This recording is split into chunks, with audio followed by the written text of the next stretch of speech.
उस समय जब ब्राह्मणवाद और सामंतवाद हमारे सर चढ़कर बोलता था, जब हमें कपड़े नहीं पहनने दिए जाते थे, जब उस ब्राह्मणवाद के काल में हमारे लोगों को पढ़ने नहीं दिया गया, स्कूल और कॉलेज हमारे लिए बंद थे, हमारे लिए पानी पीने के लिए कुआं के पानी भी हमारे लिए नहीं थे, उसके लिए भी हमें अलग खोजना पड़ता था। बाजार जाने की अनुमति हमें नहीं मिलती थी उनके साथ। तो हम ये कहना चाहते हैं कि उस समय के काल में जिन्होंने अपने दोहा के माध्यम से ललकारा और हमारे समाज को कहा कि तुम छोटी नहीं हो, तुम नीच नहीं हो, तुम बराबरी हो, उस ब्राह्मणवाद से, उस ब्राह्मण से बराबर हो, तुम पीछे नहीं हो, हम अपने आप को छोटा मान करके पीछे बैठे थे। तो हम यही कहना चाहते हैं कि आज उस महान शख्सियत की जयंती मनाने आए हैं, उस महान आत्मा की जयंती मनाने आए हैं, जन्मदिन मना रहे हैं और उनको याद कर रहे हैं। इसके लिए आप बधाई के पात्र हैं, तमाम माताएं बहनें बधाई के पात्र हैं, आप अमरपुर के लोग बधाई के पात्र हैं कि आप उस महान शख्सियत की जयंती को मनाने के लिए यहाँ एकत्रित हुए हैं और हर साल उनकी जयंती को मनाते हैं बड़े धूमधाम से, नाटक के माध्यम से समाज की कुरीतियों को बताते हैं, समाज के लोगों को झगड़ने का काम करते हैं। हम सभी विलंब से आए हैं, क्षमा प्रार्थी हैं, लेकिन इतना जरूर कहेंगे कि संत शिरोमणि रविदास जी के चरणों में अपना सदा सुमन अर्पित करते हैं और ये कहना चाहते हैं कि जिस समानता के रास्ता पर चलने के लिए उन्होंने दिखाया, जो रोशनी दिखाई, उस रोशनी पर बाबा साहब ने अपना मोहर लगा करके उसने अपना संविधान में वो रास्ता को उन्होंने हमारे लिए अधिकार बना करके संविधान में विरोध देने का काम किया। और उसी बाबा साहब के संविधान,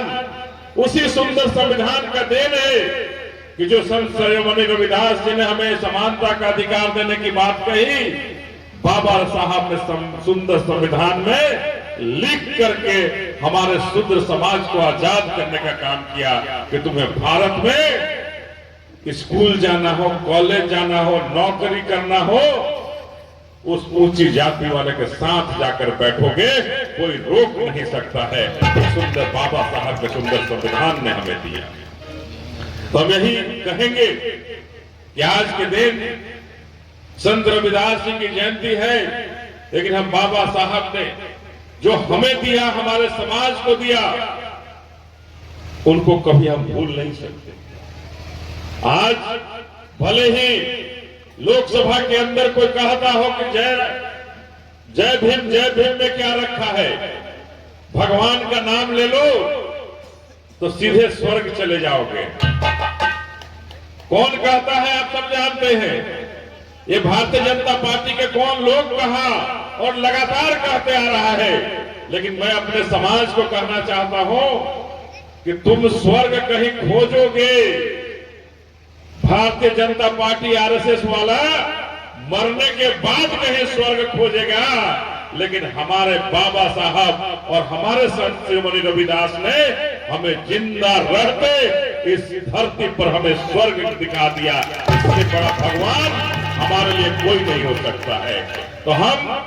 अपना सब कुछ न्यौछावर कर दे अपने भगवान के लिए, अपने बाबा साहब के लिए, अपने संत शिरोमणि रविदास के लिए, तो बहुत कम होगा। इसलिए मैं आप सबों से निवेदन करना चाहता हूं कि बाबा साहब का सुंदर संविधान के लिए, आपको बचाने के लिए निश्चित रूप से जागना होगा, क्योंकि बाबा साहब के संविधान पर खतरा मंडरा रहा है।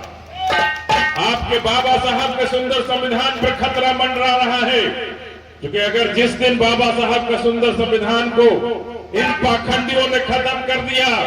फिर से हमारा उठना बैठना बंद होगा, फिर से हमारा स्कूल और कॉलेज का दरवाजा बंद होगा। इसलिए मैं आप सबों से कहना चाहता हूं कि एक बार इस देश का हुक्मरान बहन मायावती को बनाना है। इसके लिए हम सबको निश्चित रूप से जागृत होना होगा, जागना होगा और बहन मायावती के लिए अपने खून और पसीना को एक करके लगा देना होगा और बहन मायावती को देश का हुक्मरान बनाना होगा। तभी बाबा साहब का सुंदर संविधान बनेगा, तभी बाबा साहब का सपनों का भारत बनेगा और तभी संत शिरोमणि रविदास ने जो हमारे लिए जो सपना देखा था, इस शूद्र समाज के लिए जो सपना देखा था, वो सपना पूरा होगा। और वही आप सबों से निवेदन करना चाहते हैं कि एक बार बाबा साहब के सुंदर सपनों का भारत बनाने के लिए, एक बार माननीय काशीराम साहब के मिशन को पूरा करने के लिए और एक बार अपने सपनों का भारत बनाने के लिए, जहां हमारा हक मिले, जहां हमारा अधिकार मिले, जो बाबा साहब ने हम सबों को जो दिया है, उसके लिए जरूरी है इस देश का हुक्मरान बहन मायावती को बनाने के लिए, तभी हमारा वो हक और अधिकार मिलेगा। आप सबों ने देखा कि बिहार की सरकार ने, इस डबल इंजन की सरकार ने 3 डिसमिल जमीन देने का वादा किया, लेकिन 3 डिसमिल जमीन हमें नहीं लगता है कि अमरपुर के किसी गांव को, हमारी माताओं बहनों को मिला होगा। मिलल रहे देखे मिलल लो राशन के उहे हाल बा, वृद्धा पेंशन के उहे हाल बा, वृद्धा पेंशन भी ना मिले और हमने के बच्चन खातिर पढ़े के जो स्कूल और कॉलेज बा ओकरो हाल बेहाल बा। इसलिए 2025 में चुनाव आवता, इस चुनाव में लाख लोग झूठा वादा कर दे, लेकिन अपन बहुजन समाज पार्टी के जितावे खातिर कमर कस ले, अपन हाथी के जितावे खातिर कमर कस ले। और जिस दिन आपका हाथी भी जीतेगा, जिस दिन आपका बहन मायावती की सरकार बनेगी, उस दिन आपके घरों में आपको कहीं अधिकार और हक के लिए कहीं लड़ाई नहीं लड़नी होगी। आपका 3 डिसमिल नहीं, हम कहना चाहते हैं कि 3 डिसमिल नहीं, कम से कम 10 से 15 डिसमिल जमीन आपको घर के लिए मिलेगा। आपको कहीं इसके लिए जाने की जरूरत नहीं होगी। आपके सीओ और बीडीओ आपको खोज करके आपके घर में पहुंचाएंगे। आपका वृद्धा पेंशन, आपके समुचित घर में आपके राशन की व्यवस्था होगी। इसके लिए कहीं जाने की जरूरत नहीं पड़ेगी। इसलिए निश्चित हो लीजिए कि 2025 की सरकार आपकी बहुजन समाज पार्टी की सरकार बने, आपके बहुजन की सरकार बने, तभी हमारे माननीय काशीराम साहब का मिशन पूरा होगा और तभी हमारे बाबा साहब का सपनों का भारत बनेगा। यही कह करके कि आप सबों ने जो बुलाया, जो मान सम्मान दिया, इसके लिए फिर से कोटि कोटि धन्यवाद देते हुए, आभार व्यक्त करते हुए और यही कहेंगे